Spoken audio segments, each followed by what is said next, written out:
awe pa ya mokonzi na tina ya faux document oyo na banda ko salela diplôme ya moninga nanga oyo asilisa classe menga na zaki na ba difficulté na silisa kité yango wana na banda ko salela document na ye yango mokonzi ya kaninga ko na situation. Document nini? Diplôme ya université. Diplôme nini? Diplôme ya médecine.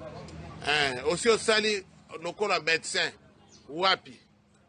Nga na banda ko sala na intérieur na Bandunduville yango na yaki awa na Kinshasa pona continuer d'études nanga vi ba difficulté na zalaki nango yango na banda ko passer moi temps na centre moko en titre ya ko sala lokola stage te centre te ozali na centre te ozalaki na clinique nini? Na clinique Promedis eza na 10e rue ezali wapi soso?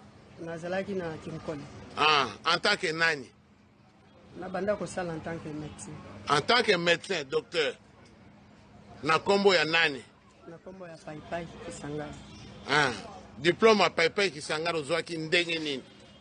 Diplôme wana eyaki epananga na bengaki ye comme na yebaki ye kaza moninga to solola na ye na linga na mema ba dossier na ye quelque part na centre moko balinga ba kongola. Malheureusement esimbaki te yango wana na se serviraki na document wana pona sala mosala.